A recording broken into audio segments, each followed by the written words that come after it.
Sometimes, the cruelest words come from those who once claimed to love you. Eleanor Wade knew this truth as she stood in Murphy's saloon, watching her former beau announce to the whole room that no man would ever want her. The laughter that followed cut deep, but Eleanor carried a secret that would silence every mocking voice. She was already married to Cullen Holt, the wealthiest rancher in the territory, a man who saw her worth when the rest of the world had written her off. Their wedding had been quiet, away from prying eyes, but their love was real. When Cullen stepped from the shadows to claim his wife, the room went silent. The man who had just humiliated her was about to learn that sometimes the best revenge is simply living well. What would happen when the truth came out? Before we jump back in, tell us where you're tuning in from, and if this story touches you, make sure you're subscribed, because tomorrow I've saved something extra special for you. 3 years had passed since Eleanor Wade's world crumbled like autumn leaves beneath a hard frost. She kept a faded daguerreotype tucked in her small wooden jewelry box, a portrait of herself at 19, radiant in silk and pearls, surrounded by suitors at the Cedar Bluff harvest dance. The young woman in that photograph seemed like a stranger now, someone who had lived in a different lifetime entirely. Cedar Bluff had always been a town where your worth was measured by the size of your father's ranch and the cut of your Sunday dress. Eleanor's family had owned modest land on the outskirts, enough to keep them comfortable but never wealthy. Her true currency had been her beauty and grace gifts that had made her the belle of every social gathering, from church socials to barn raisings.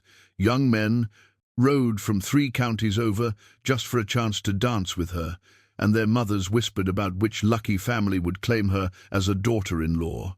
That was before the fire that took her father's barn and half his cattle, before the debts that forced the sale of their land piece by piece, before her mother's slow decline into an illness that drained what little remained of their savings. Eleanor had watched her family's standing in the community slip away like water through cupped hands, and with it went the attention of those fair-weather suitors. The final blow came when she accepted work as a seamstress to support her ailing mother. In Cedar Bluff, ladies of good breeding didn't soil their hands with trade, no matter how desperate their circumstances. The same women who had once competed to host tea parties in her honor now crossed the street when they saw her coming. The men who had once penned flowery letters declaring their devotion suddenly found urgent business elsewhere whenever she appeared. By the time her mother passed 2 years ago, Eleanor had become invisible to polite society. She lived alone in a small rented room above Henderson's General Store, earning just enough through her needlework to keep body and soul together. At 24, she was considered well past marriageable age by local standards, a spinster whose bloom had faded along with her family's fortune. Murphy's Saloon occupied the ground floor of a 2-story building on Cedar Bluff's main street, sandwiched between the barber shop and the telegraph office. It served as the unofficial town hall, where ranchers gathered to discuss cattle prices, weather, and local gossip over whiskey and beer. Eleanor rarely had occasion to enter the establishment respectable. Women, even fallen ones, avoided such places. But today she had delivered a mended vest to Murphy himself, payment for which would buy her food for the rest of the week. The saloon's interior was all dark wood and brass fixtures, filled with the permanent scents of tobacco smoke, spilled whiskey, and leather. Afternoon sunlight filtered through dust-laden windows, illuminating the haze that perpetually hung in the air. A handful of men clustered around tables, their voices a low rumble of conversation, punctuated by the occasional burst of laughter. Eleanor had just concluded her business with Murphy and turned toward the door when a familiar voice stopped her cold. "Well, well, look what the wind blew in." Thomas Garrett stood near the bar, a half-empty glass in his hand and a cruel smile playing at his lips. He had been Eleanor's most persistent suitor in her better days, the Dome, son of a successful cattle rancher who had seemed destined to claim her hand. When her family's troubles began, Thomas had been among the first to distance himself, his ardent letters ceasing as abruptly as if his pen had simply run dry. Thomas. Eleanor's voice remained steady, though her heart hammered against her ribs. She clutched her small purse tighter and took a step toward the door. "Now don't be in such a hurry to leave," Thomas said, his words slightly slurred. "We hardly get to see you anymore, what with you keeping such humble company these days." A few of the other patrons had begun to take notice, their conversations quieting as they sensed potential entertainment. Eleanor felt their eyes upon her like physical weight, measuring and judging. She had endured 3 years of such scrutiny, but it never grew easier. "I have work to finish," she said simply, hoping to end the encounter before it could escalate. "Work!" Thomas laughed, and the sound held no warmth. "That's right, you're in the sewing business now. Tell me, Eleanor, do you ever miss the old days, when you were somebody worth knowing?" The question hung in the air like smoke. Eleanor felt heat rise in her cheeks, but she maintained her composure. She had learned that responding to such provocations only encouraged them. "We all have our memories, Thomas. Some are worth keeping, others best forgotten." "Indeed we do," he agreed, taking another sip of his whiskey. "I remember, when you were the prettiest girl in 3 counties, every man in the territory wanted to court you. And now—" He gestured vaguely at her simple brown dress and worn boots. Eleanor's hand instinctively moved to her left glove, beneath which lay a simple gold band, her most precious secret. The ring had belonged to Cullen's grandmother, worn smooth by decades of faithful marriage. It rested against her finger like a promise, reminding her that despite what this room full of strangers might think, she was cherished by a man whose worth far exceeded their small understanding. The saloon. The door opened with a soft creak, admitting a figure that seemed to bring the shadows with him. Cullen Holt moved with the quiet confidence of a man accustomed to commanding respect without demanding it. He was tall and lean, with steel-grey eyes that missed nothing and prematurely silver hair that spoke of hard-won experience. His black coat was well-tailored but practical, the attire of a successful man who had no need to prove his station through ostentation. Cullen had arrived in Cedar Bluff 18 months ago, purchasing the old Harrison Ranch and the 3 smaller properties that bordered it. Within 6 months, he had assembled one of the largest cattle operations in the territory. He kept to himself mostly, conducting his business with quiet efficiency and treating everyone with the same measured courtesy, regardless of their station. Some found his reserve unsettling, interpreting his reticence as arrogance. Others, particularly those who had occasion to do business with him, recognized it as the bearing of a man who had seen enough of the world to understand what truly mattered. Eleanor had first encountered him at Henderson's store, where she had been purchasing thread for her work. He had been quietly conducting business with Mr. Henderson, discussing feed orders and supply schedules. When Eleanor approached the counter, struggling with a heavy bolt of fabric, Cullen had simply stepped forward and lifted it for her without a word. Their eyes had met for just a moment, and she had seen something in his gaze that she hadn't encountered in years. Respect. That brief interaction had led to others. Cullen began appearing at the store whenever Eleanor had deliveries to make, always finding some legitimate business that required his presence. Their conversations started with polite nods and gradually evolved into exchanges about the weather, local news, and eventually more personal matters.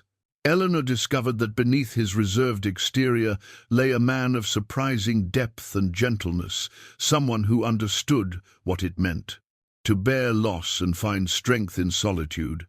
Their courtship had been conducted in quiet moments and stolen glances, away from the prying eyes of a town that had already written Eleanor's story. Cullen never once mentioned her reduced circumstances or asked about her past troubles. Instead, he seemed to see her as she truly was, a woman of grace and character whose worth had nothing to do with her family's former wealth. Now, as he stood in Murphy's doorway, His presence seemed to alter the very atmosphere of the room. The loud conversations died to murmurs, and even Thomas Garrett straightened unconsciously, some primitive instinct recognizing the quiet authority that emanated from the newcomer. Cullen's eyes found Eleanor immediately, and she saw the slight tightening around them that indicated his displeasure with her situation. He moved through the room like a man, walking through his own home, unhurried but purposeful. When he reached the bar, he nodded politely to Murphy. "Afternoon, Murphy. I'll take a whiskey, if you please." "Certainly, Mr. Holt." Murphy's tone held the deference reserved for his most prosperous customers. "Fine day for it." "Indeed." "It is." Cullen accepted the glass and turned slightly, his position allowing him to observe both Eleanor and Thomas without appearing to do so. Thomas, emboldened by whiskey and the attention of his audience, seemed oblivious to the shift in the room's dynamics. He focused on Eleanor with renewed intensity, as if her discomfort were a form of entertainment. "You know what I remember most about the old days, Eleanor?" he continued, his voice carrying clearly through the now quiet saloon. "I remember how you used to light up a room just by walking into it. Men would stop talking mid-sentence just to watch you pass. You had your pick of anyone in the territory." Eleanor remained silent, her hand still pressed against her hidden ring. She could feel Cullen's presence like warmth from a distant fire, but she knew that any acknowledgement between them would only complicate an already difficult situation. "But time has a way of humbling us all, doesn't it?" Thomas's tone grew more pointed. "Some of us learn to adapt to reduced circumstances better than others. Some of us learn to be grateful for whatever scraps of attention we can get." The words hung in the air, like a challenge. Eleanor felt the familiar burn of humiliation, but beneath it lay something new, the quiet strength that came from knowing she was not alone in the world, even if others couldn't see it. Sheriff Kane sat at a corner table, nursing a beer and pretending to read yesterday's newspaper. Doc Harrison occupied his usual spot near the window, playing a solitary card game and occasionally glancing up at the unfolding drama. Both men had known Eleanor's family in better days and had watched her fall from grace with a mixture of sympathy and resignation. Neither felt inclined to intervene in what appeared to be a private matter between former acquaintances. The afternoon light streaming through the windows seemed to grow thicker, as if the very air were holding its breath. Eleanor stood at the crossroads of her old life and her new one, surrounded by men who saw only her, past failures, and obvious to the profound change that had occurred in her circumstances. In just a few moments, that ignorance would be shattered forever, and the careful boundaries she and Cullen had maintained around their private happiness would be swept away by the force of his protective devotion. But for now, she stood alone against the weight of their judgment, her secret burning bright as a star against the gathering storm of Thomas Garrett's cruelty. Thomas Garrett's voice grew louder, feeding off the attention of his audience like a man stoking a fire. The whiskey had loosened his tongue and sharpened his cruelty, transforming what might have been a brief, uncomfortable encounter into something far more sinister. "You know what the real tragedy is, Eleanor?" He gestured with his glass, sloshing amber liquid onto the sawdust floor. "It's not that you've come. Down in the world, hell, we all face hard times. The tragedy is that you seem to think you still deserve the same respect you had when your daddy owned land worth something." A murmur rippled through the small crowd. Eleanor felt the familiar burn of shame, but beneath it, something else stirred, a quiet anger that had been building for 3 long years. She had endured whispered comments and cold shoulders with dignity, but Thomas was pushing beyond the bounds of even Cedar Bluff's casual cruelty. "I've never asked for anything from this town that I didn't earn," she said, quietly, her voice carrying clearly in the hushed room. "Haven't you?" Thomas stepped closer, invading the careful space she had maintained between them, walking around with that proud look, like you're too good for honest work, acting like you're still the belle of the ball when everyone knows. "That's enough, Thomas." The voice came from Doc Harrison, who had set down his cards and turned in his chair. The lady's done nothing to warrant such talk.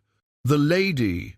Thomas laughed, but there was an edge to it now, a desperation that suggested he knew he had gone too far, but couldn't find his way back.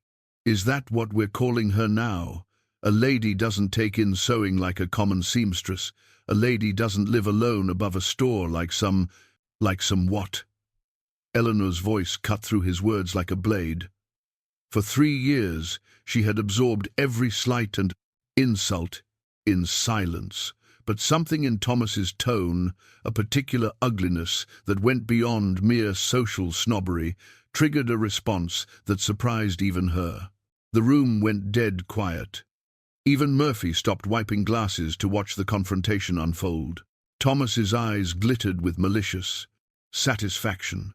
He had finally provoked a reaction, and he pressed his advantage with the instincts of a man who enjoyed causing pain. Like some used-up thing that nobody wants, he said, his words carrying clearly to every corner of the saloon. Face it, Eleanor, your time has passed. Ain't nobody wanting a worn-out thing like you. Not now, not ever. The laughter that followed was scattered and uncomfortable, but it cut just the same. Eleanor felt something tear inside her chest, some last fragile hope that she might still command basic human decency from the people she had once called neighbors. Her hand moved instinctively to her throat, seeking the comfort of her hidden wedding ring, but the gesture only drew Thomas's attention. Still putting on airs, I see, he sneered, reaching out to grab her wrist. Still pretending you're something special. His fingers closed around her arm with unnecessary force, and Eleanor jerked back instinctively. The sudden movement caught the fabric of her sleeve against the rough edge of a brass button on Thomas's vest, and the brown cotton tore with a sharp, ripping sound that seemed impossibly loud in the silence. "Let go of me," Eleanor said, her voice steady despite the fear that had begun to creep up her spine. Thomas was drunk enough to be dangerous, and she was alone, in a room full of men who seemed more interested in entertainment than intervention. Or what?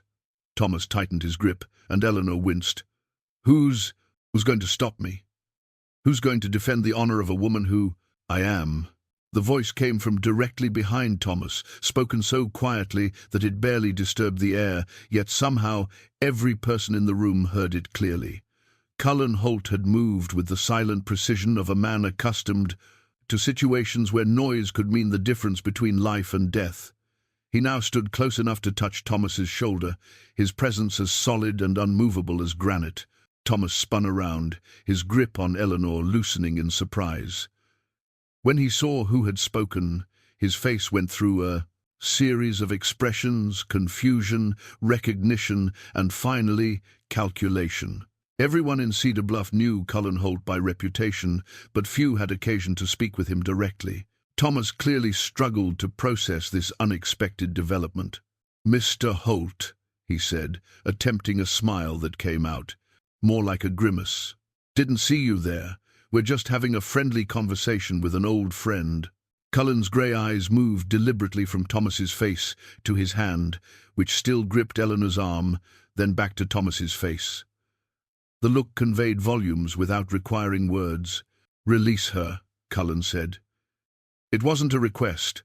Thomas's hand fell away as if Eleanor's arm had suddenly burst into flames. He took a step backward, bumping into a table and nearly knocking over an empty glass. "Now, see here," Thomas blustered, trying to regain his composure. "This is a private matter between Eleanor and myself. We have history, and—" "You have nothing," Cullen interrupted, his voice still pitched low, but carrying absolute authority. "And you will address Mrs. Holt with the respect due my wife." The words hit the saloon like a physical force. For a moment the silence was so complete that Eleanor could hear the ticking of Murphy's clock on the wall behind the bar. Then the room erupted. "Wife?" Thomas's voice cracked on the word. "Mrs. Holt?" Sheriff Kane half rose from his chair. "Well, I'll be damned," Murphy breathed, setting down his glass with shaking hands. Eleanor felt the world shift around her like a landscape rearranged by earthquake. The secret she and Cullen had guarded so carefully was now exposed to the harsh light of public scrutiny. She looked at her husband, for he had been that for 4 months now, and saw the quiet determination in his face that she had come to know and love. Cullen stepped to Eleanor's side and offered her his arm with the same natural courtesy he might have shown at a formal dance. His movements were unhurried, almost casual, but there was something in his bearing that warned against interference. "Gentlemen," he said, nodding politely to the room at large, "I apologize for any confusion. My wife and I preferred to keep our marriage private, but circumstances have made that impossible." Eleanor placed her hand on his arm, feeling the solid strength beneath the fine fabric of his coat. Her torn sleeve fluttered slightly in the draft from the door, a visible reminder of Thomas's aggression and the moment when her carefully maintained silence had finally been broken. Thomas stared at them both, as if they were apparitions conjured from his whiskey-soaked imagination. His face cycled through shades of red and white as the full implications of what had just been revealed began to penetrate his consciousness. "This is impossible," he said finally. "Eleanor Wade she's nobody. She's got nothing. Why would a man like you—" he gestured vaguely at Cullen's obvious prosperity. "Why would a man like me, what?" Cullen's voice remained level, but there was something dangerous lurking beneath the surface now. "Choose to marry a woman of grace, intelligence, and character? Perhaps the question you should be asking yourself is why you chose to treat her with such disrespect." The rebuke landed like a physical blow. Thomas's face flushed deeper, and Eleanor could see the struggle between his wounded pride and his growing realization that he had just made a catastrophic mistake. Doc Harrison chuckled softly from his corner table. "Well played, Mr. Holt. Well played indeed." Sheriff Kane raised his glass in a mock salute. "Congratulations to you both, though I suspect the real congratulations are in order for Mrs. Holt landing the most eligible bachelor in 3 counties.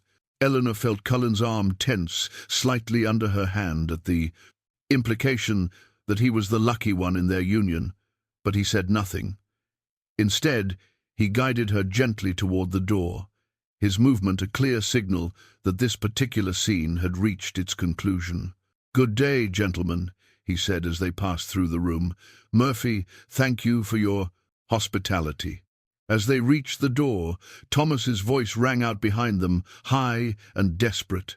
"This isn't over. You can't just people will want to know, there'll be questions." Cullen paused with his hand on the door handle and looked back over his shoulder. "Yes," he said mildly. To suspect there will be." Then they stepped out into the afternoon sunlight, leaving the saloon and its stunned occupants behind them. Eleanor's torn sleeve caught the breeze, fluttering like a battle flag as they walked away from the battlefield where her secret life had been transformed into public knowledge. The news spread through Cedar Bluff faster than wildfire in dry grass. By evening, every household in town knew that Eleanor Wade, the fallen seamstress who lived above Henderson's store, was married to Cullen Holt, the wealthiest rancher in 3 counties. The revelation didn't just change how people saw Eleanor, it shattered their understanding of how the world was supposed to work. Eleanor discovered this transformation the very next morning when she ventured to Henderson's store for her weekly supplies. Mrs. Catherine Henderson, who had barely acknowledged her existence for the past 2 years, practically flew from behind the counter when Eleanor entered. "Mrs. Holt," Catherine exclaimed, her voice pitched high with nervous excitement. "What an absolute pleasure to see you. I was just telling my husband how we should have guessed a woman of your obvious refinement. Of course you would attract such a distinguished gentleman." Eleanor stood frozen near the door, clutching her small purse and trying to process this dramatic reversal. The same woman who had made her wait 20 minutes last week while serving other customers now bustled around her like an anxious mother hen. "I have some lovely new fabrics that just arrived from Denver," Catherine continued, pulling bolt after bolt from her shelves. "The finest silks and satins, perfect for a lady of your position. And these ribbons, I set them aside, thinking of you the moment they arrived." The irony wasn't lost on Eleanor. Yesterday she couldn't afford anything beyond basic cotton and simple thread. Today Catherine was displaying merchandise that cost more than Eleanor earned in a month. The bank ledger that Cullen kept at home showed assets that could buy Henderson's entire inventory without making a dent in their resources, but Eleanor had never thought of that wealth as hers to spend frivolously. "Thank you, Catherine, but I only need some thread today," Eleanor said quietly. Catherine's face fell momentarily, then brightened again. Of course, you're being modest, such a becoming quality in a lady. But surely Mrs. Cullen Holt deserves better than to mend her own clothes? I could recommend several excellent seamstresses who—" "I enjoy the work," Eleanor interrupted, more sharply than she intended. The suggestion that her skills were now beneath her station stung in ways she couldn't fully explain. Outside Henderson's store, Eleanor encountered Mrs. Victoria Lawson, the banker's wife and unofficial arbiter of Cedar Bluff society. Victoria had been one of Eleanor's closest friends in the old days, but had cut her dead after the family's financial collapse. Now she approached with arms outstretched and a brilliant smile. "Eleanor, dear, I've been hoping to see you. We simply must catch up. It's been far too long since we've had a proper visit." Eleanor accepted the embrace with bewilderment. "It's been 3 years, Victoria. You haven't spoken to me since—" "Oh, that dreadful misunderstanding." Victoria waved a dismissive hand. "I always knew you were destined for great things. I told Harold just last night, I said, I always knew Eleanor Wade was special. And now look, married to the most successful man in the territory." The conversation continued in this vein, with Victoria gushing about Eleanor's good fortune while carefully avoiding any mention of the years of deliberate snubbing. Eleanor found herself nodding mechanically, her mind reeling from the sudden shift in treatment. By afternoon, Eleanor had received 3 invitations to tea, 2 requests to join the ladies' auxiliary, and 1 proposal that she chair the church's upcoming charity drive. The same women who had made her invisible for 3 years now competed for her attention like children vying for candy. Meanwhile, Cullen faced his own set of challenges. At the bank, Harold Lawson greeted him with unusual enthusiasm, quickly ushering him into his private office and offering his finest whiskey. "Congratulations on your marriage, Mr. Holt," Harold said, settling his considerable bulk behind his impressive mahogany desk. "Eleanor Wade, excuse me. Eleanor Holt is a lovely woman. Lovely family, too, though they had their difficulties in recent years." Cullen accepted the whiskey but didn't drink. "My wife's family history is of no concern to me, Mr. Lawson." Of course, Harold hastened to agree. "I only meant to say that we're delighted to welcome her back into proper society.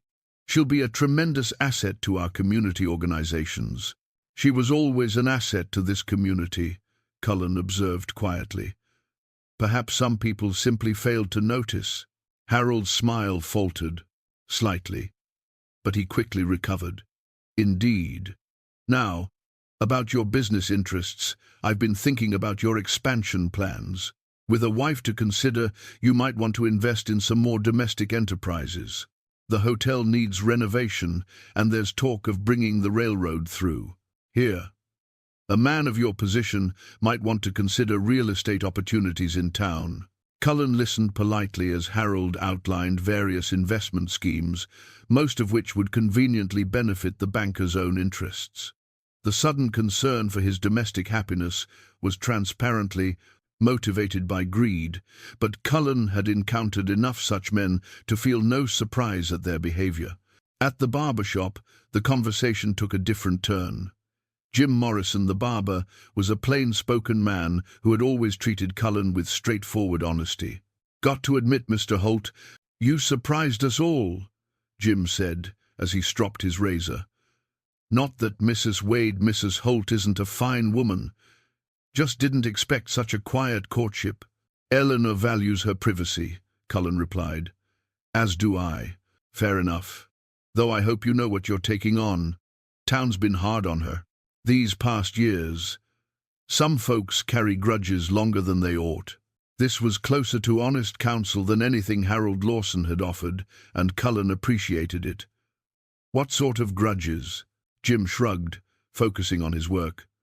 Oh, the usual nonsense. Some people think a woman who falls from grace deserves to stay fallen. They don't like being reminded that their judgment might have been wrong.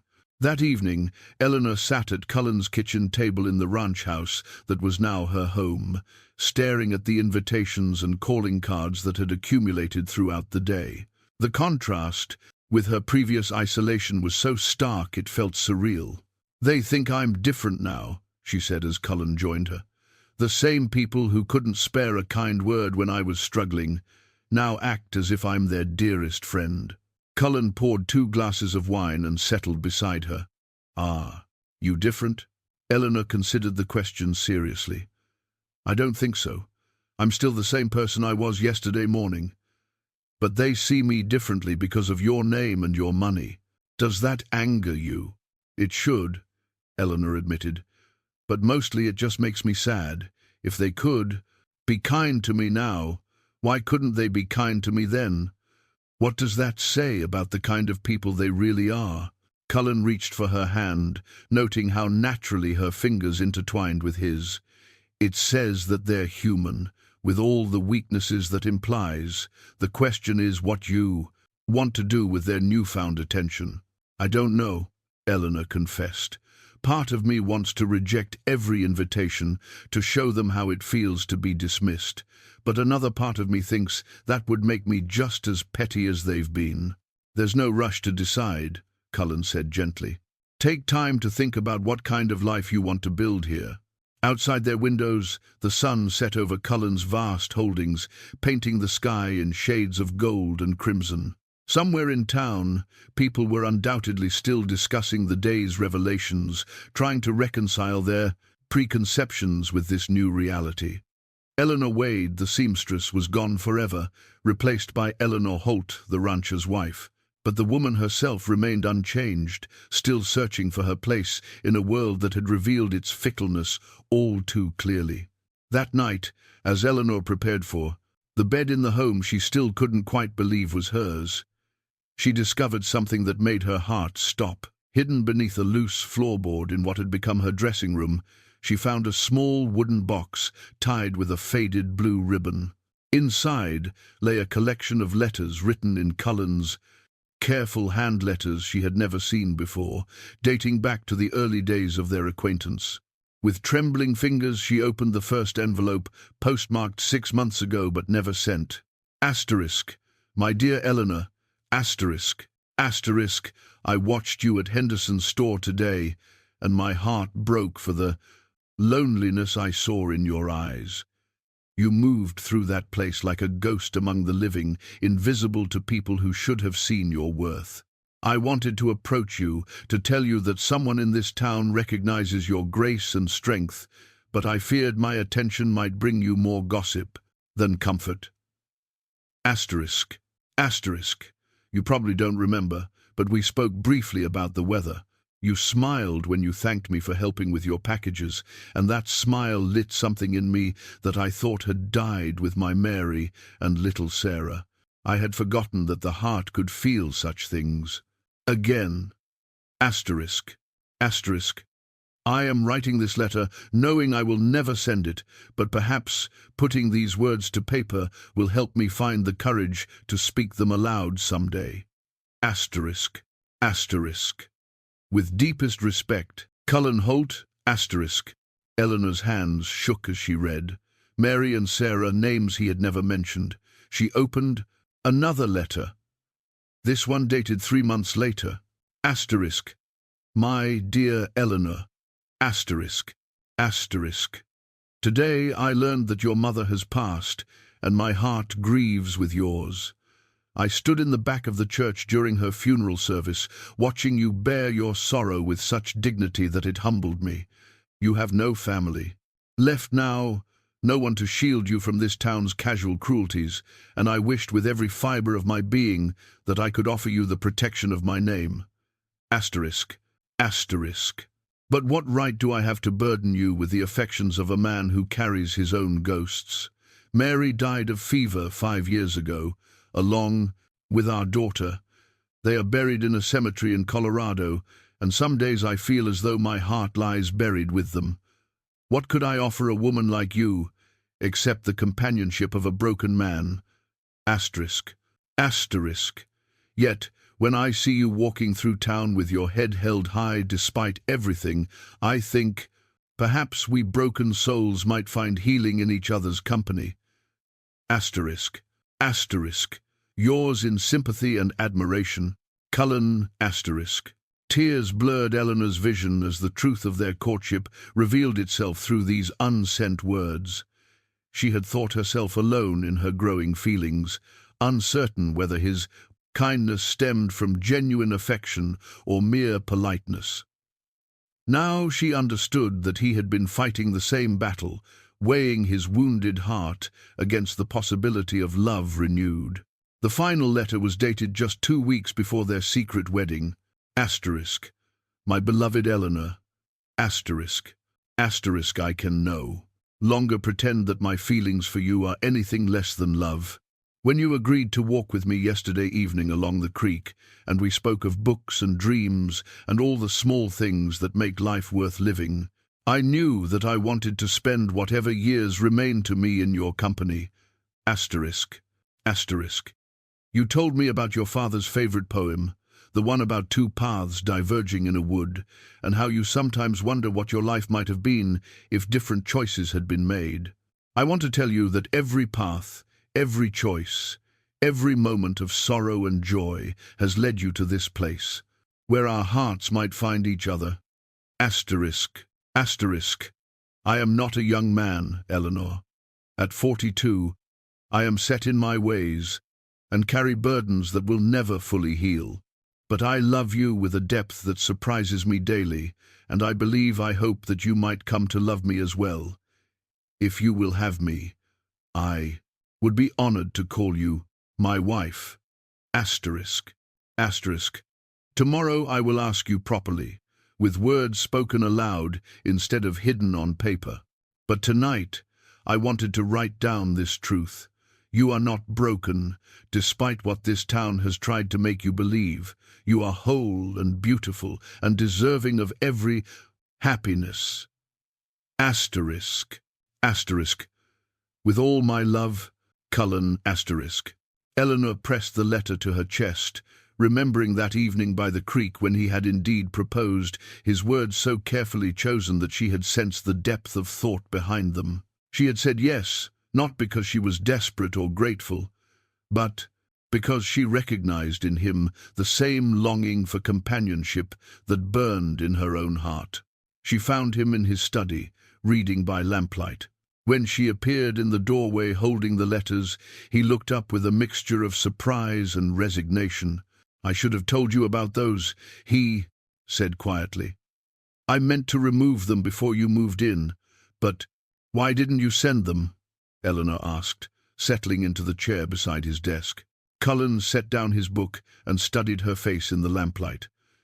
Because a woman should be courted openly, with flowers and proper calls, and the approval of her friends, not pursued by a grieving widower who could offer nothing but his own loneliness as companionship. Is that truly how you see yourself? Eleanor reached for his hand. As nothing but loneliness? I saw myself that way until I met you. His fingers tightened around hers. You changed that, Eleanor. You made me remember that there could be joy again, even after terrible loss. They sat in comfortable silence for a moment, the weight of shared understanding settling between them. Finally, Eleanor spoke. Tell me about Mary and Sarah. Cullen's eyes grew distant, but his voice remained steady. Mary was a teacher in Colorado Springs. She had hair the color of autumn leaves and a laugh that could fill a room. Sarah was 3 years old when the fever took them both. She used to follow me around the ranch, chattering constantly about everything she saw. You loved them deeply. I did, and I grieved them for so long I forgot there might be room in my heart for anything else. He looked at Eleanor directly. But love isn't a finite resource, is it? Loving you doesn't diminish what I felt for them. It simply means my heart was bigger than I realized. Eleanor leaned forward and kissed him softly. I'm not trying to replace them, Cullen. I'm grateful they existed, because they made you the man I fell in love with. And I'm grateful for your struggles, he replied, because they made you strong enough to love a man with ghosts. Outside their window, the wind rustled through the cottonwoods that bordered their property, carrying the scent of rain and growing things. They had found each other not despite their scars, but because of them, two souls who understood that healing could happen without forgetting, and that second chances at happiness were perhaps the most precious gifts life could offer. The trouble began 3 days later, with the arrival of Marcus Dane. Eleanor was tending to the kitchen garden when she heard the sound of approaching horses. Through the morning mist, she saw 3 riders coming up the long drive to the ranch house, 2 rough-looking men flanking a third figure who carried himself with the polished confidence of a successful businessman. Even at a distance, there was something about the central rider that made Eleanor uneasy. Cullen emerged from the barn, wiping his hands on a cloth as he watched the approaching visitors. His posture was relaxed but alert, the stance of a man prepared for either conversation or conflict. Eleanor set down her basket of vegetables and moved to stand beside him. The lead rider was a well-dressed man in his 50s, with silver-streaked hair and cold, blue eyes that seemed to catalogue everything they saw. His clothes were expensive but practical, the outfit of someone who could afford the finest but chose not to waste money on ostentation. His companions were clearly hired muscle, their hands never straying far from the guns at their hips. "Mr. Holt," the man said as he dismounted, offering a smile that never reached his eyes. "Marcus Dane. I represent certain business interests in Denver that have taken notice of your impressive operation here." Cullen nodded politely but didn't extend his hand. "Mr. Dane, to what do I owe the pleasure? Straight to business, I like that in a man." Dane's gaze swept over the ranch buildings, the well-maintained fences, and the cattle visible in the distance. "I'm here to discuss a proposition that could be very profitable for both of us." Eleanor felt Cullen's tension increase, though his expression remained neutral. She had learned to read the subtle signs of his unease, the slight tightening around his eyes, the way his weight shifted almost imperceptibly onto the balls of his feet. "I'm always interested in hearing legitimate business propositions," Cullen said, carefully. "Excellent." Dane produced a leather portfolio from his saddlebag. "I represent a consortium of investors who are planning to bring the railroad through this territory. The route hasn't been finalized yet, but certain strategic land acquisitions could influence that decision considerably." He opened the portfolio to reveal a detailed map of the surrounding area, with various properties outlined in different colors. The Holt Ranch was marked in bold red lines. "Your property, Mr. Holt, sits in a prime position for what could become a major railroad junction. The Day Consortium is prepared to offer very generous terms for your holdings, enough to set you up comfortably anywhere in the country." Eleanor studied the map over Cullen's shoulder, noting that several other ranches were also marked. Something about the neat precision of the colored boundaries made her skin crawl. "I'm not interested in selling," Cullen said simply. Dane's smile never wavered, but something cold flickered in his eyes. "Perhaps you should hear the offer before making such a hasty decision. We're talking about enough money to buy 10 ranches this size." "Money isn't the issue," Cullen replied. "This is my home." "Ah, but circumstances change, don't they?" Dane's gaze shifted to Eleanor for the first time, and she felt as if a snake had just slithered across her grave. A man with a new wife might want to consider her comfort and security. Ranch life can be unpredictable, dangerous, even. The threat was subtle but unmistakable. Eleanor felt Cullen's hand brush against hers, a warning to stay calm. "My wife is perfectly comfortable here," Cullen said, his voice carrying a new edge. "And as for danger, I'm well equipped to handle any threats the tension might arise." Dane chuckled, but the sound held no warmth. "Of course you are. I've heard you have an impressive reputation, Mr. Holt, but reputation is a fragile thing, isn't it? Especially for a man with complicated family circumstances." Eleanor's blood chilled. There was something in Dane's tone that suggested he knew about her past, about the town's treatment of her, perhaps even about their secret marriage. But how could he know such things when he had just arrived? "I'm afraid I don't follow you," Cullen said, though his hand had moved closer to the gun at his hip. "Oh, I think you do." Dane's smile became predatory. A wealthy rancher marrying a woman of reduced circumstances. Some people might question such a union. They might wonder about the lady's motives, or perhaps about certain irregularities in the marriage itself. Eleanor felt as if she had been slapped. The implication was clear. Dane was threatening to spread rumors about her character and their marriage if Cullen didn't cooperate. "I think this conversation is over," Cullen said quietly. "Is it?" Dane began folding the map carefully. "That's unfortunate. The consortium I represent doesn't take rejection well. They've invested considerable time and resources in mapping this territory, and they expect to see results." He remounted his horse with practiced ease, his companions following suit. Before turning to leave, he tipped his hat to Eleanor with mocking courtesy. "Mrs. Holt, it's been a pleasure meeting Cedar Bluff's most celebrated recent bride. I'm sure we'll be seeing each other again soon." As the three riders disappeared into the morning mist, Eleanor found herself shaking with a combination of anger and fear. Dane's visit had been a masterful display of veiled threats and psychological warfare, designed to plant seeds of doubt and anxiety. "He knows about us," Eleanor said, her voice barely above a whisper. "About our marriage, about my past, everything." "Yes," Cullen agreed grimly, "which means he's been gathering information for some time. This wasn't a casual business visit, it was reconnaissance."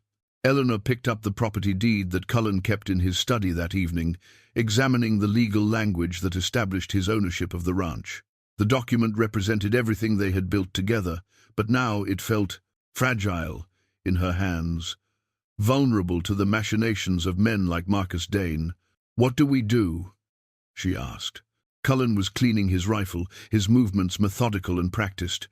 "We prepare for whatever comes next.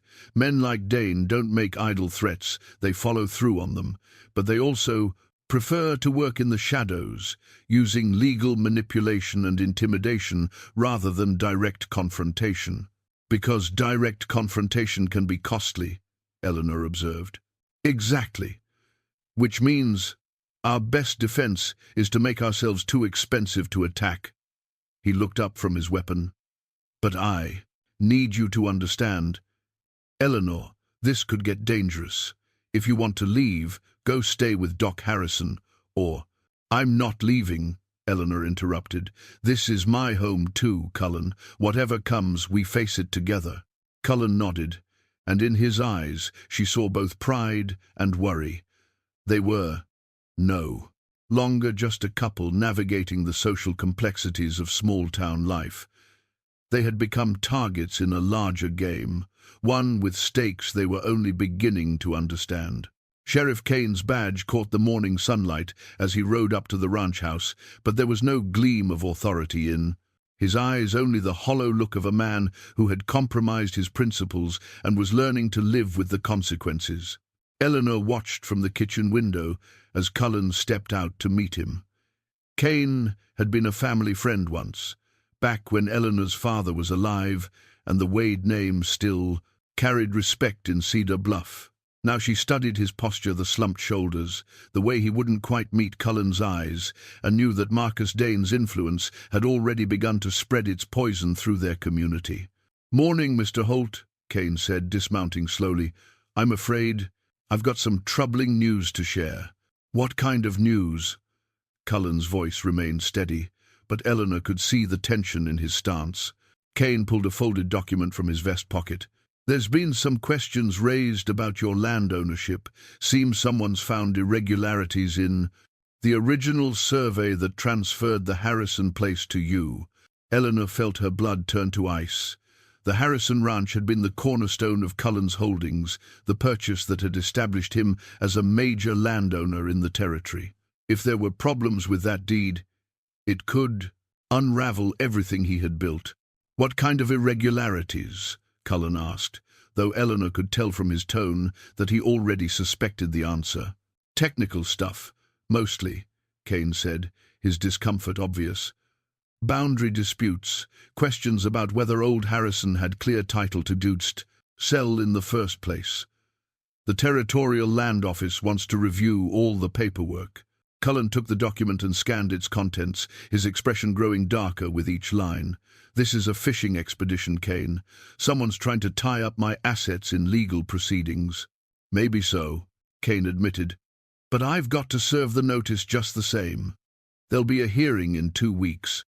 Eleanor stepped onto the porch, unable to remain hidden any longer. Kane's face reddened when he saw her, whether from embarrassment or guilt, she couldn't tell. "Sheriff Kane," she said quietly. "It's been a long time." "Mrs. Holt," he replied, tipping his hat. "Congratulations on your marriage. Your father would have been proud." The words rang hollow, and they all knew it. If her father had been alive, Kane never would have allowed himself to be bought so easily. Would he? Eleanor asked. Or would he have been ashamed to see how easily some men abandon their principles when the price is right? Kane flinched as if she had struck him. "Eleanor, Mrs. Holt, it's not like that. I'm just doing my job." "Whose job?" Cullen's voice cut through the morning air like a blade. "Marcus Dane's?" "I don't know what you're talking about," Kane said, but his protest lacked conviction. Eleanor studied the sheriff's badge pinned to his chest, the same badge he had worn with pride for 15 years, through cattle rustlers and claim jumpers, through droughts and range wars. Now it seemed tarnished, a symbol of justice corrupted by greed and fear. "You know exactly what we're talking about," Eleanor said. "The question is whether you're going to let a stranger destroy everything decent about this town." Kane mounted his horse without responding, but Eleanor could see the conflict in his eyes. He wasn't a bad man, just a weak one, and weakness was exactly what men like Dane exploited most effectively. After Kane rode away, Eleanor and Cullen stood in silence on their porch, watching the dust settle on the road that led to town. The legal notice felt heavy in Cullen's hands, a tangible reminder of how quickly their peaceful life was being dismantled. "How long do we have?" Eleanor asked. 2 weeks before the hearing, but the damage starts now," Cullen replied. "Word will spread that my ownership is in question. Banks will be reluctant to extend credit. Suppliers will want cash in advance. Dane's trying to strangle my operation without ever firing a shot." Eleanor thought about the other properties marked on Dane's map, wondering how many other families were facing similar pressure. "This isn't just about our ranch, is it?" "No," Cullen agreed. "He wants the whole valley. Probably told his investors he could deliver a clear corridor for their railroad." That afternoon, Eleanor made a decision that surprised even her. Instead of hiding at the ranch, she rode into town and called on Victoria Lawson. The banker's wife received her. In the parlor, all nervous smiles and false enthusiasm, but Eleanor cut through the pleasantries with surgical precision. "Victoria, I need to know something, and I'm asking as someone who once counted you as a friend. Has your husband been approached by Marcus Dane?" Victoria's face went pale, confirming Eleanor's suspicions before she even spoke. "Eleanor, I don't think my husband's livelihood is being threatened," Eleanor continued. "If Harold's bank is part of this scheme, I need to know." "It's not like that," Victoria protested, wringing her hands. "Mr. Dane simply pointed out certain opportunities. He suggested that a woman of your background might not be the most suitable wife for such an important man." Eleanor felt as if she had been punched in the stomach. My background? Your family's debts, your years of reduced circumstances, Mr. Dane said there. Might be questions about whether your marriage was entirely legitimate. The attack was even more vicious than Eleanor had imagined. Dane wasn't just threatening Cullen's business, he was systematically destroying Eleanor's reputation, suggesting that their marriage was some kind of fraud or convenience. "And you believed him?" Eleanor asked. Victoria couldn't meet her eyes. "I didn't want to, but Harold said what his greed told him to say," Eleanor interrupted. "Just like Sheriff Kane and everyone else who's forgotten that integrity can't be bought and sold like cattle." Eleanor left the Lawson house with a clearer understanding of what they faced. Dane hadn't just corrupted individual officials, he had poisoned the entire social fabric of Cedar Bluff, turning neighbor against neighbor through a combination of bribery, intimidation, and carefully planted rumors. That evening, she sat with Cullen in their kitchen, planning their response to this coordinated attack. The sheriff's badge lay on the table between them. Kane had returned it that afternoon with a brief note explaining that he could no longer serve as sheriff while his integrity was compromised. "At least one man found his conscience," Cullen observed. "But how many others will?" Eleanor asked. "Dane's been systematic about this. He's probably approached every person of influence in town." "Then we need to find allies outside town," Cullen replied. "People who can't be bought or intimidated." Eleanor nodded, but privately she wondered if such people existed. Dane seemed to have unlimited resources and no scruples about how he used them. They were fighting a war on multiple fronts, legal, social, and economic, against an enemy who had been planning his campaign for months. The badge gleamed dully in the lamplight, a reminder that sometimes even the symbols of justice could be corrupted when good people chose silence over courage. Eleanor found the hidden will entirely by accident while searching her mother's old trunk for something to wear to church, a deliberate act of defiance against those who whispered that she no longer belonged in respectable society. Her fingers brushed against a false bottom in the trunk, and when she pried it loose, a yellowed envelope fell into her lap. The document inside was written in her great-uncle Silas Wade's careful script, dated just 3 months before his death 2 years ago. Eleanor had barely known Silas. He had been her grandfather's younger brother, a bachelor who had spent most of his life prospecting in Colorado and Nevada. She remembered him as a weathered man who visited occasionally, always carrying interesting stones in his pockets and telling wild tales of silver strikes and boom towns. The will was simple and direct, written in Silas's own hand and witnessed by a notary in Denver. Asterisk. "Being of sound mind and body, I, Silas Wade, leave all my earthly possessions to my great-niece Eleanor Wade, daughter of my beloved nephew Thomas Wade, deceased.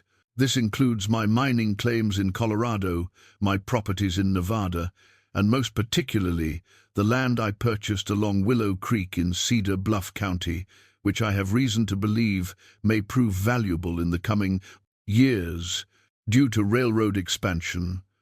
Asterisk. Asterisk. Eleanor is a woman of character who has endured hardship with grace. She deserves better than what fate has given her thus far. Perhaps this inheritance will provide her with the independence and security that every woman should possess. Asterisk.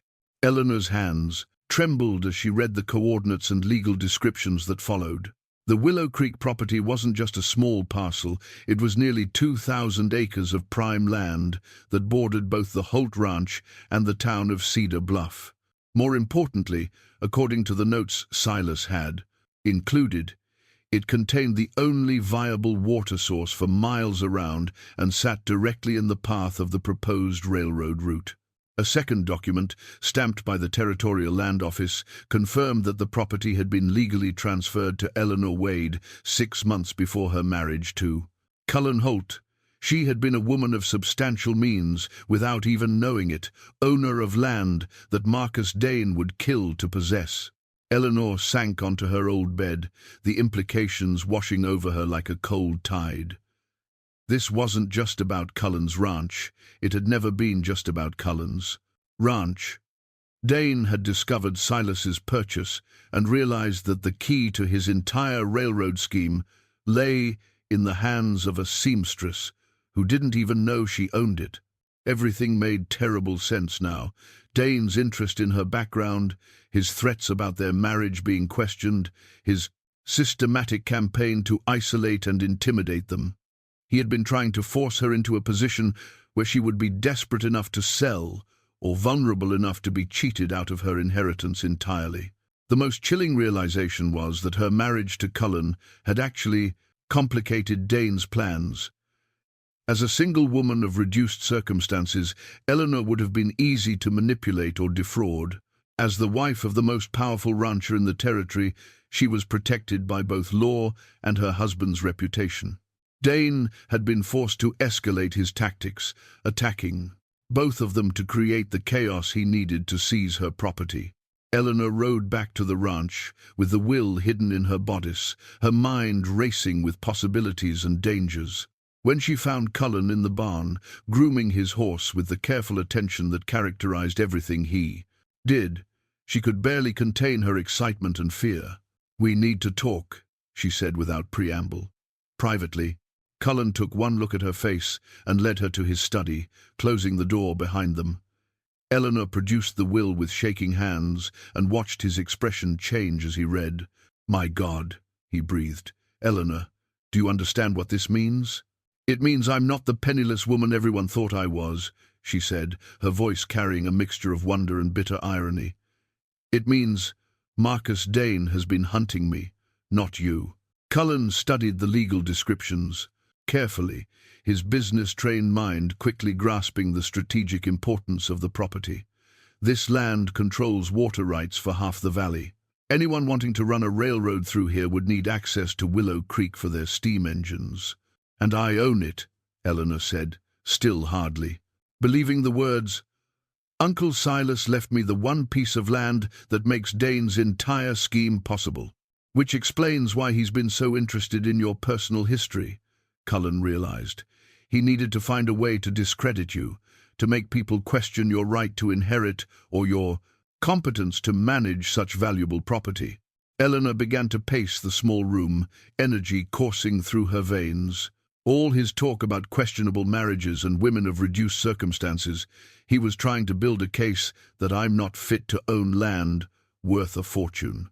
Or setting up grounds to challenge the inheritance itself, Cullen added grimly. If he could prove you were mentally incompetent or morally unfit, he could petition the territorial courts to void the will. The magnitude of Dane's scheme became clear as they talked. He had orchestrated an entire campaign of psychological warfare designed to break Eleanor's spirit and isolate her from anyone who might support her claim. The attacks on their marriage, the legal challenges to Cullen's property, even the corruption of local officials. All of it served the single purpose of making Eleanor desperate enough to sell or vulnerable enough to be cheated. "What do we do now?" Eleanor asked. Cullen was quiet for a long moment, his fingers drumming against his desk. "We use the one advantage Dane doesn't know. We have the knowledge that you're not a victim, but the key player in this entire game." "I don't understand." "Dane thinks he's hunting a wounded deer," Cullen explained. "He doesn't realize he's actually stalking a mountain lion. You're not just Cullen Holt's wife anymore, Eleanor. You're one of the largest landowners in the territory. That changes everything." Eleanor felt a strange sense of vertigo, as if the ground beneath her feet had shifted fundamentally. 3 days ago, she had been the grateful beneficiary of her husband's protection. Now she was a woman of independent means, with power and resources that rivaled anyone in 3 counties. "I need to register this inheritance officially," she said, her voice growing stronger with each word. "File the proper papers. Establish my legal claim beyond any possible challenge." "Carefully," Cullen warned. "Once Dane realizes you know about the inheritance, he'll become truly dangerous. He's invested too much in this scheme to walk away empty-handed." Eleanor nodded. understanding the stakes with crystal clarity. She was no longer fighting for her husband's ranch or her own reputation. She was fighting for control of land that would determine the future of the entire valley. Marcus Dane had spent months maneuvering to steal her inheritance without her knowledge. Now she would have to outmaneuver him to keep what was rightfully hers. The will lay on Cullen's desk between them, a fragile piece of paper that had transformed Eleanor from victim to victor in the space of a heartbeat. But with that power came new dangers and responsibilities that would test every lesson she had learned about courage, determination, and the price of standing up to those who believed might made right. "There's one more thing," Eleanor said quietly. "Uncle Silas's notes mentioned that he suspected the land might contain mineral deposits as well as water rights. If he was right, this inheritance could be worth far more than even the railroad access." Cullen's eyes widened as the full implications sank in. They weren't just fighting for valuable ranch land, they were potentially sitting on a fortune that would make Marcus Dane's railroad scheme look like pocket change. The hidden will had revealed that Eleanor Wade Holt was not the fallen woman that Cedar Bluff believed her to be, but one of the wealthiest and most powerful landowners in the territory. The question now was whether she could survive long enough to claim what was rightfully hers. Eleanor stood before the full-length mirror in her bedroom, carefully adjusting the pearl buttons on her mother's wedding dress.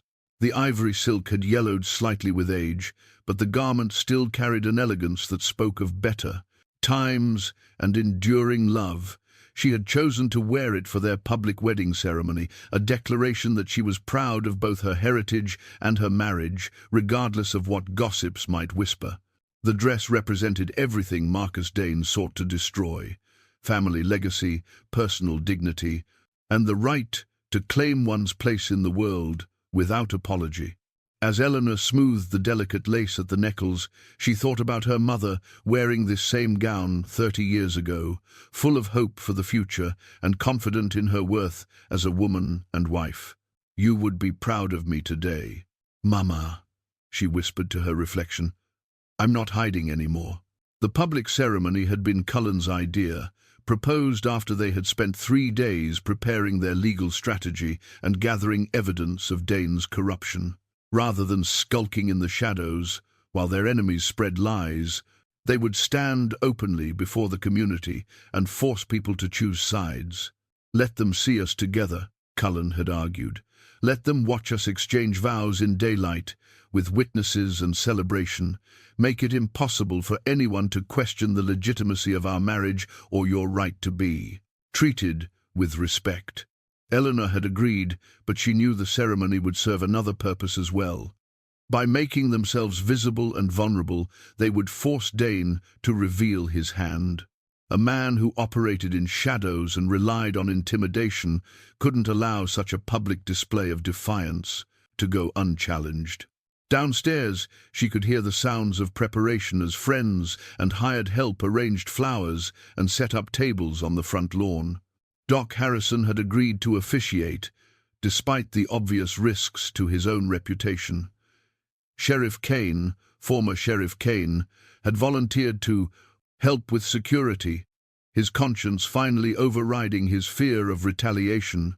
The guest list told its own story about Cedar Bluff's divided loyalties. The Lawsons had declined with a transparently false excuse about sudden illness. Thomas Garrett and his cronies were notably absent. But Murphy had closed his saloon for the day to attend, bringing his wife and children. Several of the smaller ranchers who had also been pressured by Dane's consortium had quietly confirmed their attendance, seeing the ceremony as a chance to make their own stand. Most surprising of all, Eleanor had received a visit from Mrs. Catherine Henderson, who had arrived with tears in her eyes and a heartfelt apology. "I've been a coward and a fool," Catherine had admitted. "When that Dane fellow started spreading his poison, I should have defended you instead of believing his lies. A woman who conducted herself with such dignity during her troubles deserves better from her neighbors." Eleanor had accepted the apology gracefully, understanding that courage often came in small steps rather than grand gestures. Catherine's presence at the ceremony would signal to other wavering townspeople that it was safe to support the Holts against Dane's intimidation. As Eleanor made her final preparations, she reflected on how much had changed since that humiliating scene in Murphy's saloon just a week ago. Then, she had been a victim of circumstances beyond her control, dependent on her husband's protection and the grudging tolerance of a community that had written her off.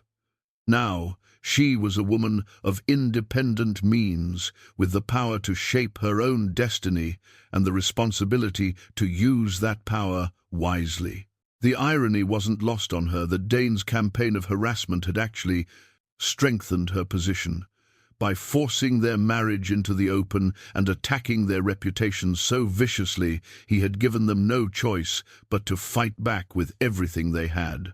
The frightened seamstress who had endured years of silent persecution was gone forever, replaced by a woman who understood that some battles were worth the risk. A soft knock interrupted her thoughts. "Eleanor? May I come in?" Cullen entered carrying a small velvet box, his face serious but warm.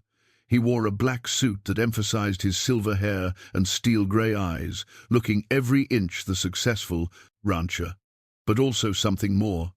A man prepared to defend what he cherished most. "I have something for you," he said, opening the box to reveal a pair of pearl earrings. "They belonged to my grandmother, the same woman who owned your wedding ring. I thought you should wear them today." Eleanor accepted the earrings with trembling fingers, touched by the gesture's significance. By offering her his family's heirlooms, Cullen was publicly claiming her as his true wife and equal partner, not the convenient marriage that Dane's rumors suggested. "They're beautiful," she said, fastening them carefully. "But Cullen, are you certain about this ceremony? Once we make this stand, there's no going back. Dane won't be able to let it pass without retaliation." "I'm certain," Cullen replied without hesitation. "Running and hiding hasn't solved anything. It's time to force this fight into the cittos. Open, where we can meet it on our terms." Eleanor nodded, understanding the wisdom behind his strategy. Dane's power lay in secrecy and manipulation, his ability to work behind the scenes while maintaining a facade of respectability. By staging a public celebration that he couldn't ignore, they were dragging him into the light where his true nature would be exposed. "What do you think he'll do?" Eleanor asked. "Something dramatic," Cullen answered grimly. "He's invested too much in this scheme to let us celebrate our victory publicly. He'll try to disrupt the ceremony in a way that makes us look foolish or illegitimate." Eleanor considered this, her mind working through the possibilities. Or he might try something more direct, use the chaos of the gathering to create an incident that could justify legal action against us. Possibly. That's why I've asked some of our allies to be prepared for trouble. Doc Harrison is armed, and several of the ranchers who've been threatened by Dane's people will be watching for signs of violence. Eleanor took one last look in the mirror, seeing not the broken woman she had been, but the strong woman she had become. The wedding. The dress that had once symbolized hopeful innocence now represented something more complex, the courage to claim one's rightful place in the world, despite opposition, and the wisdom to understand that some fights were worth having. As they prepared to leave the bedroom, Eleanor placed her hand on Cullen's arm. "Whatever happens today, I want you to know that marrying you was the best decision I ever made. Not because you rescued me from poverty, but because you saw my worth when I had forgotten it myself." Cullen covered her hand with his own. "The rescue went both ways, Eleanor. You gave me back my faith in the future." They descended the stairs together, moving toward a confrontation that would determine not just their personal happiness, but the fate of the entire valley. Outside, their guests were gathering on the lawn, while somewhere in the distance, Marcus Dane was undoubtedly planning his response to their defiance. The ceremony would serve as both celebration and battleground, a public declaration that Eleanor Wade Holt would no longer be intimidated or marginalized. She owned land worth a fortune, commanded the respect of a good man, and possessed the inner strength to fight for what was rightfully hers. As they stepped onto the front porch, Eleanor saw their guests arranged in a loose semicircle around an improvised altar adorned with wildflowers. The sight filled her with unexpected emotion. After years of isolation, she was surrounded by people who had chosen to stand with her despite the potential consequences. Doc Harrison waited with his Bible, his usually jovial face set in determined lines. Murphy and his family occupied the front row, the saloon owner having traded his apron for his Sunday best. The smaller ranchers and their wives clustered together, their presence a quiet statement of solidarity against the forces trying to drive them from their homes.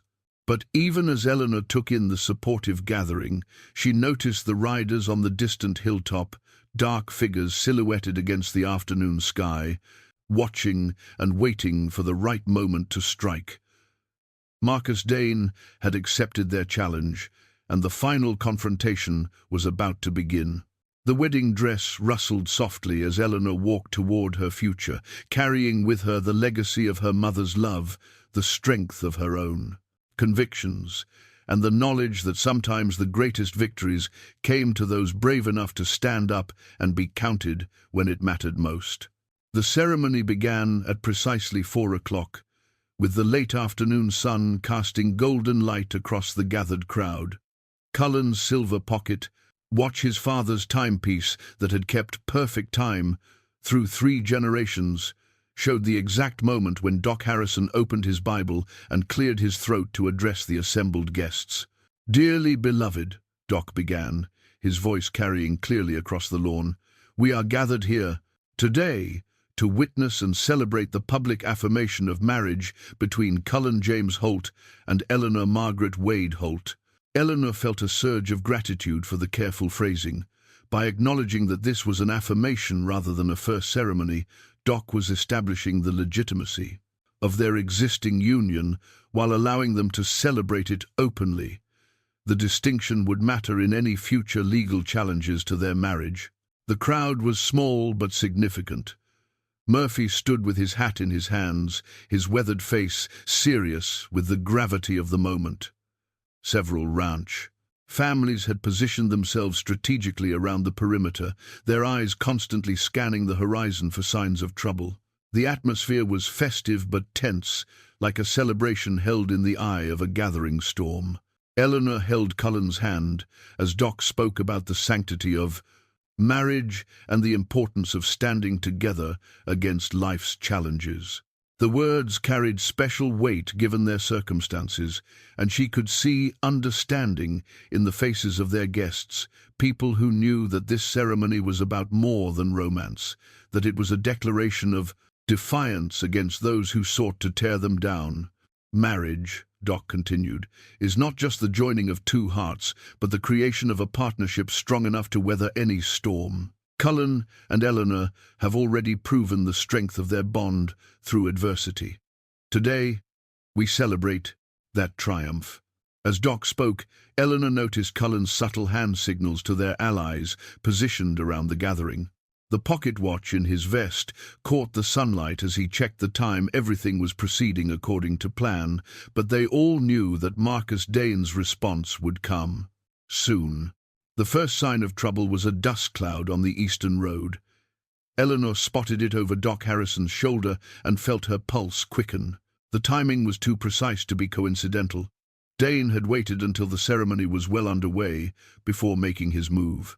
Cullen followed her gaze and gave an almost imperceptible nod to Murphy, who casually shifted his position to block one approach to the altar. Other guests noticed the silent communication and began to tense, though they maintained the appearance of focused attention on the ceremony. "Do you, Cullen James Holt, Doc," continued, his voice steady despite the approaching threat, "take Eleanor Margaret to be your wife, to honor and cherish her as an equal partner in all things?" "I do," Cullen replied firmly, his eyes never leaving Eleanor's face despite the danger building around them. The dust cloud resolved into a group of riders, moving at deliberate speed, not rushing, but approaching with the inexorable certainty of men confident in their purpose. Eleanor could make out Marcus Dane at their head, flanked by the same hired guns who had accompanied him on his first visit to the ranch. "And do you—" "Eleanor Margaret Wade Holt," Doc asked, emphasizing her full legal name. "Take Cullen James to be your husband, to stand with him as an equal partner against all who would oppose your union." Eleanor's voice rang clear and strong across the gathering. "I do." The approaching riders were close. Enough now that their horses' hooves could be heard drumming against the packed earth of the road.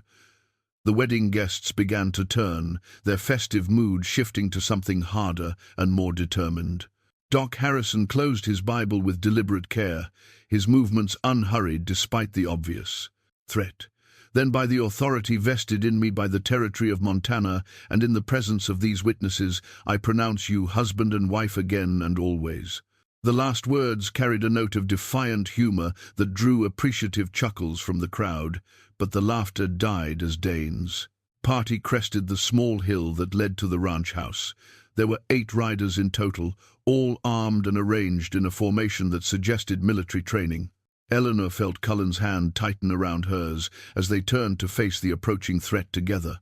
The pocket watch ticked steadily in his vest, a reminder that they had timed everything perfectly, that this confrontation was happening exactly when and where they wanted it. "Ladies and gentlemen," Cullen called out to their guests, his voice carrying absolute authority, "it appears we're about to have uninvited visitors. I ask that you remain calm and allow me to handle this situation." Marcus Dane reined in his horse 20 yards from the wedding party, his cold blue eyes taking in every detail of the scene. He was dressed for business rather than violence, an expensive suit that projected respectability while his hired guns did the work of intimidation. "Mr. Holt, Mrs. Holt," he called out, his voice carrying a false cordiality that fooled no one.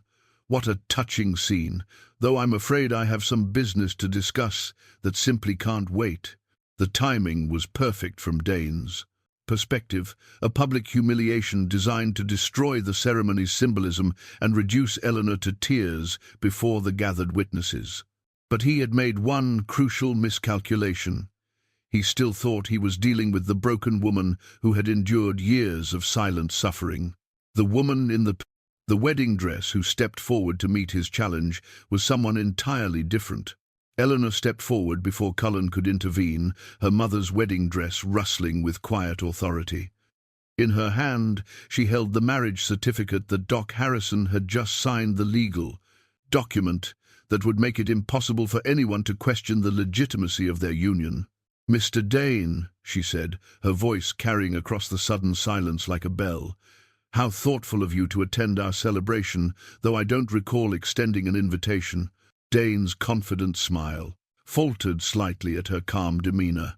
He had clearly expected tears, protestations, or appeals to her husband for protection. Instead, he faced a woman who stood with the poise of someone accustomed to command. "Mrs. Holt," he replied, recovering his composure, "I'm afraid I bring troubling news that requires immediate attention. There are serious questions about your right to use that name." A murmur rippled through the wedding guests, but Eleanor raised her hand for silence. "What questions might those be?" "Legal questions," Dane said, producing a folder from his coat.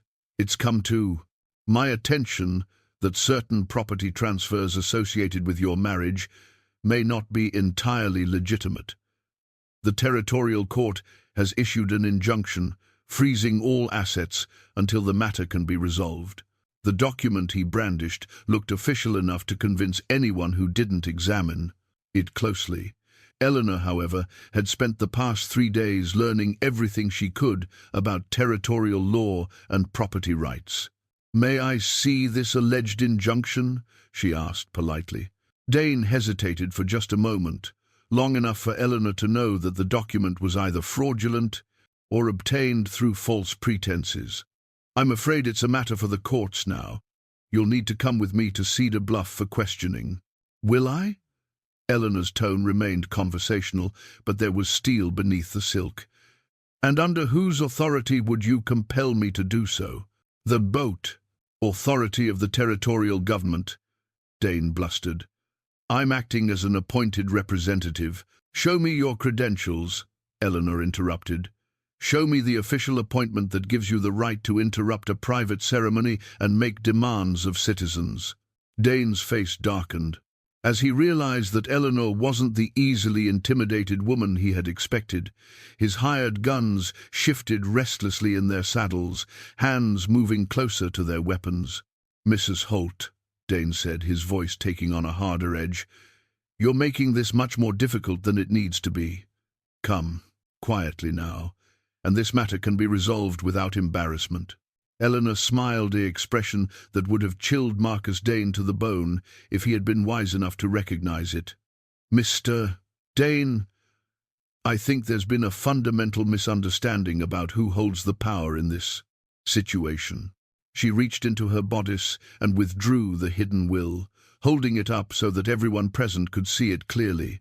"You see, I've recently discovered that I inherited substantial property from my great-uncle Silas Wade. Property that includes water rights, mineral claims, and most importantly, the only viable route for a railroad through this valley." The color drained from Dane's face as he realized what she was holding. His entire scheme depended on Eleanor remaining ignorant of her inheritance or being too powerless to protect it. "That document is a forgery," he said, desperately. "Another attempt to defraud. This document was filed with the Territorial Land Office 6 months ago," Eleanor interrupted. "It's been verified by 3 different attorneys and registered with the proper authorities. I am the legal owner of 2,000 acres of prime railroad land, and you, Mr. Dane, have been trying to steal it through intimidation and fraud." Doc Harrison stepped forward, his Bible replaced by a shotgun that he held with practiced ease. "That sounds like a criminal matter to me. Perhaps we should send word to the federal marshals." Murphy and several of the ranchers moved to flank Eleanor and Cullen, their own weapons now visible. What had started as a wedding reception had transformed into a confrontation between the law-abiding citizens of Cedar Bluff and a gang of would-be thieves. Dane looked around frantically, realizing that his carefully laid plans had collapsed completely. He had expected to face a frightened seamstress and her protective husband. Instead, he found himself confronting a woman who not only knew her legal rights, but commanded the respect and support of the entire community. "This isn't over," he snarled, his mask of respectability finally slipping completely. "You have no idea what forces you're opposing, men with real power. Men who sent a small-time con artist to do their dirty work?" Eleanor asked pleasantly. "Mr. Dane, I'm sure your employers will be very interested to learn how thoroughly you've bungled this operation." Eleanor held up the marriage certificate, making sure everyone could see the official seal and signatures. "This document establishes my legal right to my husband's name and protection. The will establishes my independent ownership of the most valuable land in 3 counties. And the witnesses here today will testify that you came to my home with armed men and attempted to kidnap me based on fraudulent legal documents." Dane's hired guns were looking increasingly nervous as they realized they had been led into a trap. What they had thought was simple. Intimidation had become a federal crime with dozens of witnesses. The marriage certificate rustled in the afternoon breeze, a symbol of legitimacy and legal protection that Marcus Dane could never challenge successfully. 6 months later, Eleanor stood on the front porch of the new house she and Cullen had built overlooking Willow Creek, watching the morning sun paint the valley in shades of gold and amber. In her hands, she held a silver-framed photograph, their official family portrait taken just last week, showing her and Cullen dressed in their finest clothes, standing proudly before the ranch that had become the foundation of a small empire. The transformation of Cedar Bluff had been remarkable to witness. Where Marcus Dane's railroad consortium had promised only exploitation and displacement, Eleanor's careful development of her inheritance had brought genuine prosperity to Cumnussa, the entire valley. The water rights from Willow Creek now supplied 3 new businesses in town, while the mineral surveys had revealed silver deposits valuable enough to fund schools, roads, and improvements that benefited everyone. Eleanor had insisted on profit-sharing agreements with the smaller ranchers whose land bordered her property, ensuring that the wealth generated by mining and railroad access lifted the entire community rather than just enriching herself and Cullen. It was a radical departure from the usual business practices of the time, but Eleanor had lived through poverty and understood its corrosive effects on both individuals and communities. The railroad had indeed come through, just as Dane had predicted, but under terms that Eleanor negotiated herself. The depot sat on land she had donated to the town, with the stipulation that local businesses would receive preferential rates for shipping their goods to market. What Dane had envisioned as a tool for outside exploitation had become a catalyst for local prosperity. Thomas Garrett had been among the first to benefit from the new opportunities, though it had taken him weeks to work up the courage to approach Eleanor directly. When he finally appeared at her door, hat in hand and face burning with shame, she had received him with the quiet dignity that had become her trademark. "I came to apologize," he had said, unable to meet her eyes, "and to thank you. The shipping contract for my defense cattle, you could have given it to anyone, but you chose me despite what I said that day in Murphy's." Eleanor had studied his face for a long moment before responding. "Thomas, we all make choices we regret when we're angry or hurt. The question is what we do afterward to make things right." She had offered him a chair on her porch and served him coffee, treating him with the same courtesy she showed to any neighbor. By the end of their conversation, Thomas had become one of her most vocal supporters, his genuine remorse transforming him from enemy to ally. Marcus Dane had simply vanished after the confrontation at the wedding. His hired guns had scattered when faced with the prospect of federal charges, and Dane himself had disappeared into the night rather than face the consequences of his failed scheme. Word had eventually filtered back that he had been arrested in Denver on charges related to other fraudulent railroad deals, but Eleanor felt no satisfaction in his downfall, only relief that the threat was ended. The real victory had been watching Cedar Bluff rediscover its sense of community.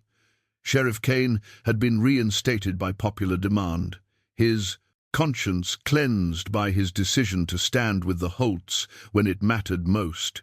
The Lawsons had quietly left town, unable to face the daily reminder of their moral cowardice, but others had found the courage to apologize and rebuild their relationships with Eleanor. Mrs. Henderson had become one of Eleanor's closest friends, their shared experience of recognizing and overcoming their own weaknesses, creating a bond stronger than their previous superficial acquaintance. Victoria Lawson's replacement as the unofficial arbiter of local society, Catherine Henderson, brought a warmth and inclusivity to social gatherings that had been missing during the years of rigid hierarchy. But perhaps the most satisfying change had been in Eleanor herself. The frightened seamstress who had endured years of cruel whispers was gone forever, replaced by a woman who understood her own worth and within Bass refused to accept less than she deserved. She had learned to wield power with both strength and compassion, using her resources to lift others rather than simply protecting herself. The photography studio in Cedar Bluff had become a thriving business, largely due to Eleanor's patronage. She commissioned family portraits for every family in the valley, understanding that having a formal photograph was both a luxury and a statement of dignity that many had never been able to afford. The new family portrait that hung in her parlor was just one of dozens that now graced homes throughout the county. Cullen emerged from the house carrying 2 cups of coffee, settling beside her on the porch swing they had installed to catch the morning light. He still wore the silver pocket watch that had timed their confrontation with Dane, but now it marked peaceful moments rather than dangerous ones. "Any regrets?" he asked, following her gaze across the valley that had become their domain. Eleanor considered the question seriously, as she did all matters of importance. About the money, the power, the responsibility, about any of it, about us. She turned to look at him, this man, who had seen her worth when she had forgotten it herself, who had stood beside her through battles both personal and public, who had loved her not for what she could bring him but for who she truly was. "Never," she said firmly. Every challenge, every moment of fear, every sleepless night, worrying about what came next, it was all worth it to arrive at this moment. Cullen nodded, understanding passing between them without need for words. They had built something together that transcended the simple joining of two lonely hearts. They had created a partnership that had transformed not just their own lives, but the lives of everyone around them.